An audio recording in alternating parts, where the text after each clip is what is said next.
Hi, welcome to your judge certification video. In the next 15 minutes, we'll explain how judging works and cover common biases that can get in the way of making a fair decision. Whether you're a first-timer or a seasoned judge, this training matters. Debate ultimately is not about who wins or loses, but about creating the best educational experience. Everyone has been conditioned to have certain subconscious biases. And while we can't eliminate them all, the goal of this video is to help remove some of the effects that those biases have on the outcome of debate rounds. Both bias itself and even a student's perception that the judge is biased can cause high school debaters to become disillusioned with the activity and make them want to quit. We want to make sure as many students as possible have access to the benefits of debate in a safe and welcoming environment. Let's get started. Debaters should win rounds if they successfully defend their arguments, and if they lay those arguments effectively, which means they say why their arguments matter more than their opponents. Debaters should not win rounds for speaking prettier, for looking better or more professional, for seeming nicer. Any conversations you had before the round or in the hallway should make no difference in your decision. Judges are asked to give debaters speaker points based on how well the debater speaks. Speaker points are the place to give debaters credit for being good public speakers. Debaters win rounds based on their arguments. Everyone has been conditioned to hold certain unconscious biases. We want to remind you of biases you may hold so that you can be intentional in tackling them. Let's take a look at 4 sets of debaters. Notice how in each set, the debaters act similarly, but you still may perceive them differently. Try to figure out what causes these differences so that you can compensate for it in rounds. We'll walk you through it. We affirm resolved. The United States ought to replace the Electoral College with a direct national popular vote. Contention 1 is voter turnout. Subpoint A, shifting voters' incentives. Under the Electoral College, voters in safe states know that their vote will never matter. We negate. Resolved, the United States ought to replace the Electoral College with a direct national popular vote. Contention number 1, competition. The Electoral College's emphasis on swing states increases competitiveness. Because each swing state has far fewer voters than does the entire nation, it is more likely that a small number of voters will decide a state's results and subsequently the entire election. What are some ways a judge may be biased in favor or against these debaters? Debater 1 has a deeper voice, which may have the psychological effect of making him seem more convincing or trustworthy. Debater 1 is also taller, which may make him seem more convincing in crossfire. On the other hand, judges are more likely to be biased against debater 2 because of the way she looks or dresses. Women debaters are much more likely to be criticized for wearing what is referenced as promiscuous clothing or to be called out for being too assertive as speakers. Real quotes from real ballots include, You are too emotional. You need to calm down. Most two-girl teams are really grating and hard to handle, but you're different. You have the coin toss because you're the prettiest in the room. Wear a less distracting dress. This is a debate tournament, not a nightclub. Maybe you should consider doing an individual event because it's more fitting for women. Before making a comment to a woman debater on her speaking style or clothing or other forms of expression like makeup or piercings, ask yourself first if you would make the same comment to a man.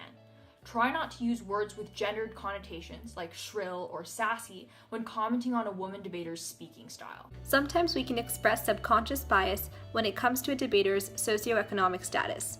Let's look at an example here. Can I see your evidence? Here it is. You can see it at the top of this page. The text is highlighted in yellow. And here's the other debater. Can I see your evidence?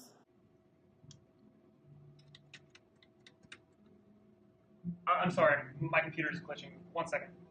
It's easy to assume that debater 2 is stalling for time because they don't have the evidence.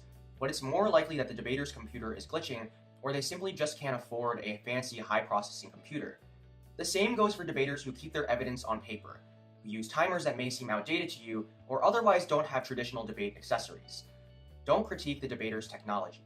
On the other hand, judges may be biased against debater 1 for their accent. Debaters with accents that are uncommon to their circuits, for example, a Southern accent in the Northeast or a South Asian accent in the South, can be perceived as less educated for not fitting in. But accents should never affect speaker points. Here's a real quote from a ballot, criticizing a debater who had a foreign accent. Your grammar is incorrect. Despite no grammatical issues in their speech, their accent was conflated with a lack of education. Even if there were grammatical issues, that's not something that should make a debater lose a round. Correcting grammar is more often an issue to bring up with the debater's coach, not the debater. The coach will be better equipped to help. Here's another set of debaters. Because we agree with the NAACP that we cannot fix what we cannot measure, we affirm, resolved, on balance, standardized testing is beneficial to K-12 education in the United States. Contention 1, school funding. Because state governments can be held accountable for their students' test scores, legislators increase school funding when test policies are passed. We negate. Resolved. On balance, standardized testing is beneficial to K-12 education in the United States. Our first contention is the standardized testing flushes money down the drain. Standardized tests force schools to divert inordinate amounts of money away from teaching to pay for expensive test prep. Judges may be biased against debater 1 not only because they read as a woman, but also because of their more masculine haircut and choice of clothes. On the other hand, some judges may view debater 1 as more authoritative in comparison to their more stereotypically feminine female peers, due to debater 1's transmasculine presentation. Although seemingly complementary, this isn't an okay way to judge either. It is also important to be conscientious of debaters' preferred pronouns, as you may accidentally address them by the wrong pronoun during debate judging. To avoid making mistakes, you can try to avoid saying a debater's pronouns altogether. No matter what their expressed gender is, a debater's gender identity may be different. Instead, refer to a debater by their speaker position. You can refer to them as you, or by the side they are arguing for, so affirmative or pro. You could say negative or con, or simply say their first name. For example, you could say, I thought that the first speaker did a great job. Judges may also exhibit bias against debater 2 because they are dressed non-traditionally. Judges may think that debaters with tattoos, many piercings, and non-traditional debate clothing aren't as serious or responsible as their peers. Clothing, hairstyle, and makeup choices are merely a reflection of personal preference and should not be seen as a reflection of a debater's skill, intelligence, or argument quality. Judges should ignore any choices they find off-putting. Remember when critiquing arguments that debaters' lived experiences can affect why they chose to run a specific argument. Here's a real quote from a judge. Homophobia isn't an important impact because you can't quantify it. Quantifying an argument isn't everything, and minimizing the impacts of oppression because it doesn't fit into a traditional debate argument mold can be really harmful to debaters. Impacts do not need to be quantified to be weighed. Effective debaters can win rounds on often unquantified arguments about homophobia, racism, sexism, and sexual violence. Think that a particular argument might be linked to a personal matter for a debater, you don't have to automatically vote for that. We just want you to take extra precautions when discussing issues that may be personal for our debaters. Here's one last set of debaters.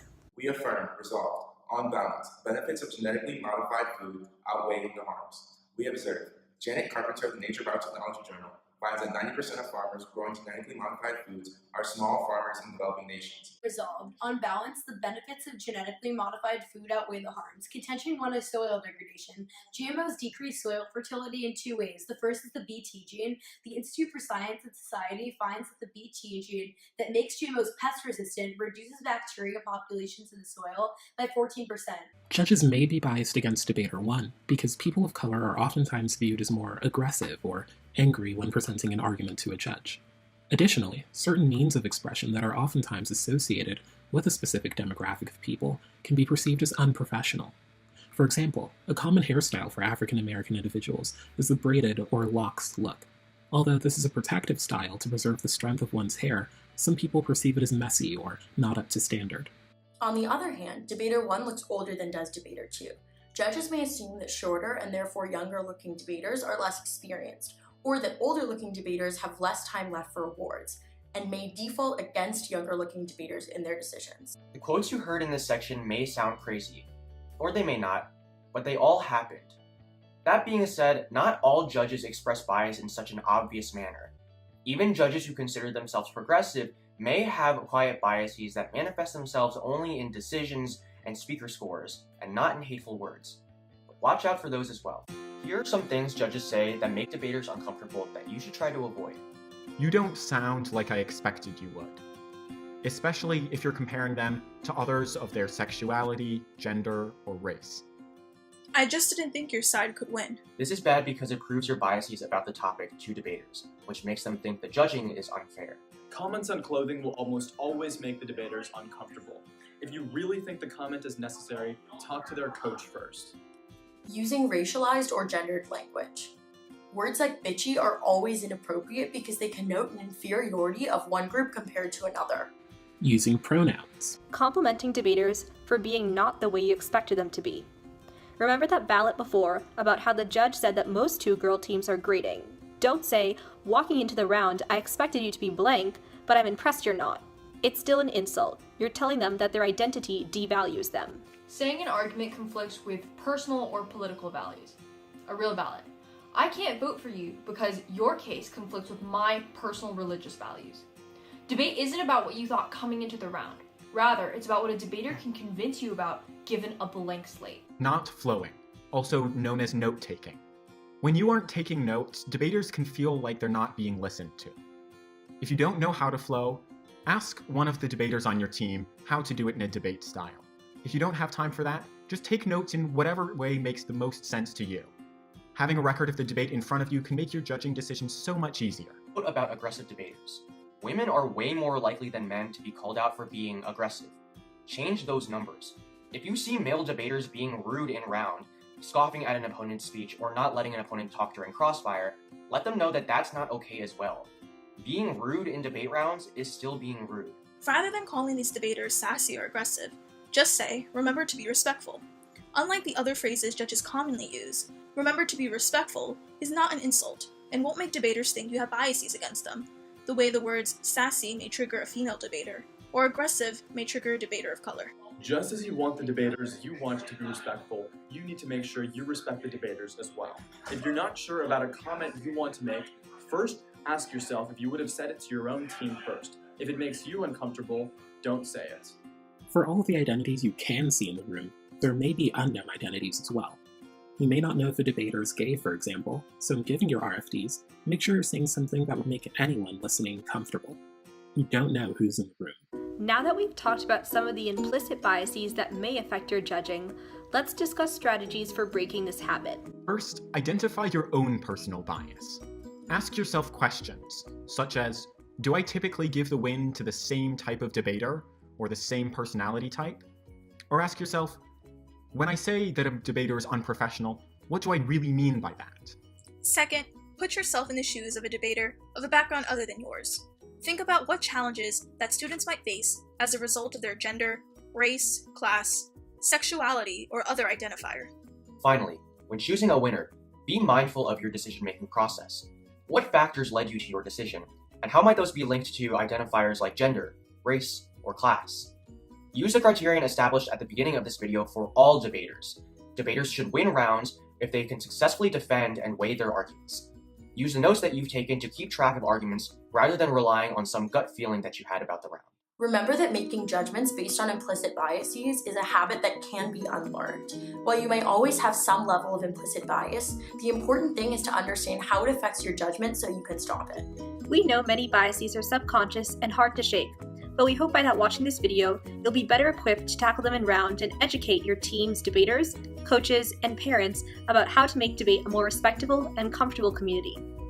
Next, we're going to ask you to fill out a short survey to confirm that you've watched this video, and then you'll be all set to begin judging.